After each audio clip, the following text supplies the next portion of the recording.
Genova Calcio e Riva Samba alla prima vera prova di maturità. Per la quarta giornata di eccellenza al Ferrando di Cornigliano si affrontano due delle migliori compagini di questo inizio di campionato, con l'unico obiettivo di continuare a stupire. I biancorossi, tornati alla vittoria con un netto 4-1 inflitto all'Albenga, sono decisi a mantenere l'imbattibilità tra le mura amiche, cercando magari l'aggancio alla vetta.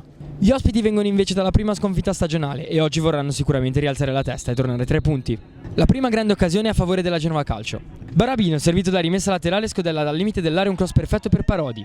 Il numero 9 impatta ottimamente, ma la traversa frena la gioia dei padroni di casa.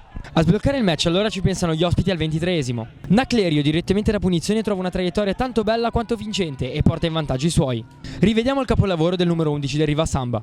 Da qui i ritmi della partita si alzano e la Genova Calcio prova subito a trovare il pareggio. Ancora Parodi, ancora di testa, questa volta sugli sviluppi di un calcio d'angolo, ma il pallone termina alto. Alla mezz'ora gli ospiti hanno l'occasione di raddoppiare con Capitan Romano, che dopo essersi liberato in mezzo a due non riesce ad anticipare l'uscita di Secondelli, che chiude bene evitando il disastro. I padroni di casa provano nuovamente l'affondo con Barabino e Parodi nuovamente protagonisti. Il numero 11 scodella in mezzo alla punizione, ma questa volta il bomber biancorosso manca il tapin vincente da 2 passi, graziando il Riva Samba. A 5 minuti dal termine della prima frazione la Genova Calcio va ancora vicino al pareggio con Barabino, che questa volta dalla mattonella precedente libera un tiro cross insidioso che Raffo è bravo nel deviare in angolo. Sul risultato di 0-1 passiamo alla ripresa. La seconda frazione comincia nel peggior modo possibile per la Genova Calcio, che si trova ad affrontare l'inferiorità numerica per l'espulsione di Iannelli per somma di ammonizioni. Piove sul Bagnata Cornigliano perché al 70esimo viene allontanato dal campo anche il mister Giuseppe Maisano. Ma la difficoltà dà nuovo vigore alla Genova Calcio, che si riversa completamente all'attacco. Il primo segnale di rinascita lo lancia Ilardo con una conclusione da fuori area che termina però alta.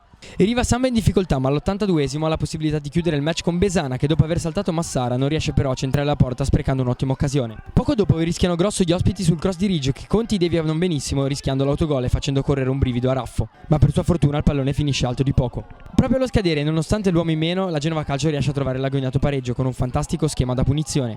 Ilardo tocca corto per Capannelli, che serve in area Parodi indisturbato. Per il numero 9 è un gioco da ragazzi beffare Raffo e trovare l'1-1. Grande freddezza di Parodi, che si conferma ancora più capocannoniere del campionato. Il pareggio nel finale di Parodi spegne i sogni secondo posto per il Riva Samba, pareggio che ci sta tutto.